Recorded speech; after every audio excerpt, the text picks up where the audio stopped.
সুপ্রিয় দর্শক, আসসালামু আলাইকুম। আশা করি সবাই ভালো আছেন, আমরাও ভালো আছি আলহামদুলিল্লাহ। আজকে নিয়ে আসলাম নতুন একটি প্রতিবেদী ব্যতিক্রমী একটি ভিডিও। নিরীহ ফিলিস্তিনি গাজাবাসীর উপরে ইসরায়েলের বর্বরতা হামলার প্রতিবাদে জেদেখান স্কুল সংলগ্ন রাবেতা আল আলম জামে মসজিদ এবং হিলফুল ফুজুল গুঠিয়া এর উদ্যোগে আজকের এই প্রতিবাদ বিক্ষোভ মিছিল এর আয়োজন করা হয়েছে।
এবং দোয়া ও মোনাজাতের পর আমরা মিছিল শেষ করব।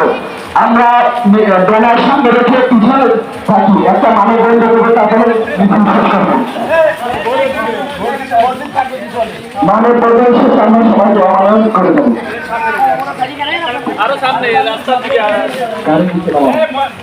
সম্মানিত উপস্থিতি, আজকে যে গাজা ইসরায়েলি গণহত্যার প্রতিবাদে আমরা আমাদের স্থান থেকে এক বিশাল বিক্ষোভ আয়োজন করছি এবং আমরা সক্রিয় জানাই যে আমরা সকলে উপস্থিত থেকে থাকতে পারছি।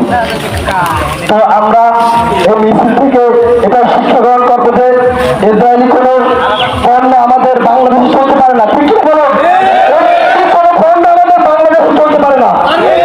ইসরায়েলি পণ্য, ওই উত্তর পণ্য আমাদের বাংলাদেশে চলবে না। আমরা সকলের জায়গা থেকে প্রতিবাদ জানাবো। ইসরায়েলি কোনো পণ্য আমরা গ্রহণ করবো না এবং দোকানদার বাইরে যারা আসলে জায়গা ইসরায়েলি কোনো পণ্য আমরা দোকানে এলাও করবো না। ইসরায়েলি পণ্যগুলো আমাদের সুবিধা করতে পারে না। ইসরায়েলি পণ্য আমাদের মুসলমানদের রক্ত ইসরায়েলি পণ্য, সেই পণ্য আমাদের মুসলমানদের বাংলাদেশে চলতে পারে না।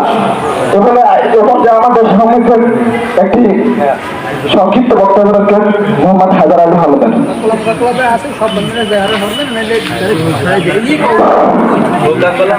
সম্মানিত এলাকাবাসী, সম্মানিত মুসল্লিবৃন্দ, আসসালামু আলাইকুম।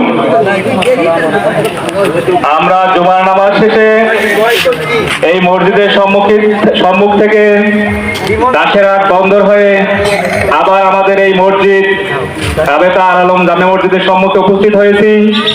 আমাদের উদ্দেশ্য একটাই, সেটা হচ্ছে এই ইসরায়েলের হামলার প্রতিবাদে ফিলিস্তিনের নিরীহ জনগণের পক্ষে আমাদের যে অবস্থান, এই অবস্থান বিশ্ববাসীকে জানান দেওয়ার জন্য আমাদের আজকে এই বিক্ষোভ কর্মসূচি। ইতিমধ্যেই আপনারা অবগত আছেন কিভাবে গণহত্যা চলছে। বিশ্বের মুসলিম রাষ্ট্র সহ অন্যান্য শক্তিধর রাষ্ট্র চীন, ফ্রান্স এবং রাশিয়া তারা শুধু চেয়ে চেয়ে দেখছে, কিন্তু এর প্রতিবাদ করছে না। তাই এখনই সময় বিশ্ব মুসলিম রাষ্ট্রের এর তীব্র প্রতিবাদ করার।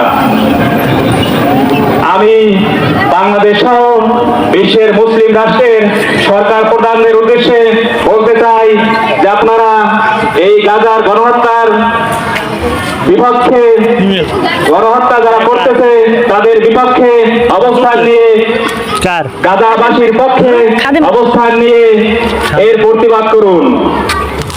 সাথে সাথে আমরা আরো বিশ্বের মুসলিম সরকার প্রধানদেরকে বলবো, গাজার মানুষ যেভাবে মানবতার জীবনযাপন করছে তাদেরকে খাদ্য, বস্ত্র, বাসস্থান এবং চিকিৎসা সেবা দিয়ে তাদেরকে বাঁচিয়ে রাখার জন্য তাদের কাছে আকুল আবেদন জানাবো।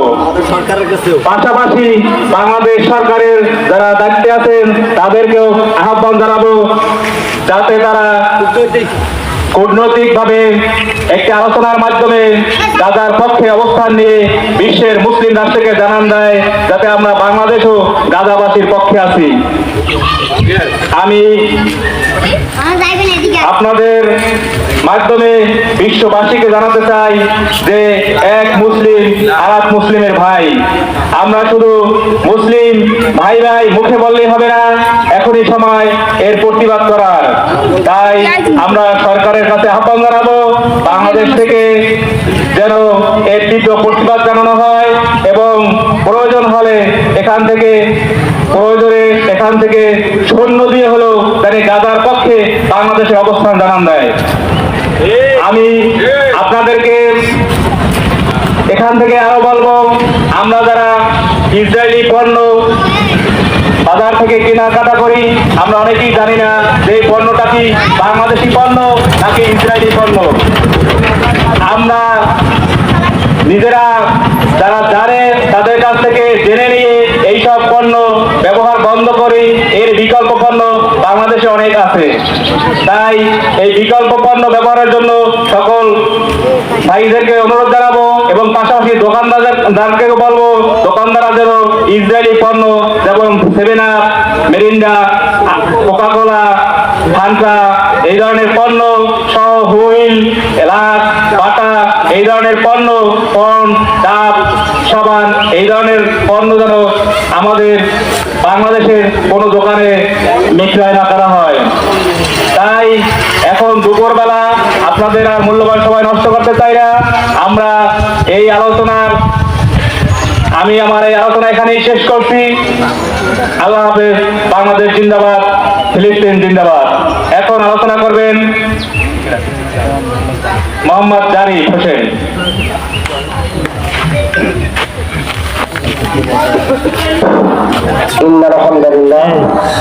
আমরা সবাই জানি এবং সবাই উপস্থিত ছিলাম, আমরা মুসলমান দাবি করি।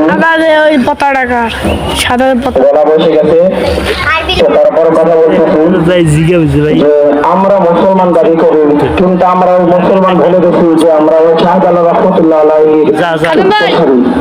আমরা মুসলমান, আমরা ওই শাহজালালের রঙ্গুর রহমানের সন্তান। আমরা মুসলমান, আমরা ওমরের রহমানের সন্তান। আমরা মুসলমান, আমরা ওই খালিদ বিন ওয়ালিদের রহমানের সন্তান। আমরা বলে গেছি যে আমরা ওই শাহজালাল রহমতুল্লাহ আলাইহির আল্লাহু আকবার ধ্বনিত ধরে গোবিন্দ ধ্বংস হয়ে গেছে। তাই এখনো সময় আছে, মুসলমান সময় এখনো হয়ে গেছে। কাফন মাথায় দেবে, কাফন মাথায় দেবে, এখানে ময়দানে প্রস্তুত থাকা। কখন জানি আমার ডাক এসে যায় জিহাদের জন্য প্রস্তুত থাকা। মুসলমান তো এখন জিহাদের জন্য প্রস্তুত থাকা। আর আজকের আমরা যে মিছিল করলাম, নিরবস্থ বুজুর্গ, কাল কিয়ামতের ময়দানে যদি আল্লাহ পাক রব্বুল আলামিন যদি আপনাকে জিজ্ঞাসা করো, আপনাকে যদি বলে যে তোমার মুসলমান ভাই সে জুলুমের শিকার হয়েছে, তুমি কি করেছো? আমরা আটকে যাব মুসলমান। আমরা সবাইকে বলবো, সংক্ষিপ্ত দিতেছি যে আমরা মুসলমান ভাষার জন্য দেখে আমরা ভিন্ন ভিন্ন হয়ে বাঁচতে চাই, আমরা মুসলমান কেউ বাঁচবো না। আর যদি আমরা মুসলমান মরার জন্য ঐক্যবদ্ধ হই, তাহলে আমরা কেউ মরবো না। আমরা জানি আমাদের হাতে 5টা আঙ্গুল আছে খোলা, যখন মুখ করে সব আঙ্গুল একত্র হয়ে যায়, আমরা মুসলমান এক হব, কাঁধে কাঁধ মিলিয়ে ইসরায়েলি পণ্য ও ইসরায়েলের বিরুদ্ধে আপনার আমার বয়কট করতে হবে, তাদের বিরুদ্ধে যুদ্ধ করতে হবে। আমরা ইসরায়েলে যুদ্ধ করতে পারতেছি না, কিন্তু বাংলাদেশে বসে আপনার আমার ইমানি দায়িত্ব হলো ওই ইসরায়েলি পণ্যগুলা বয়কট করা। আপনার আমার দায়িত্ব হলো ওই ইসরায়েলের পণ্যগুলা বয়কট করা। দোকানদার ভাইকে দোকানে না উঠানো আপনার আমার এটা ইমানি দায়িত্ব। এই বলে আমার বক্তব্য শেষ করছি।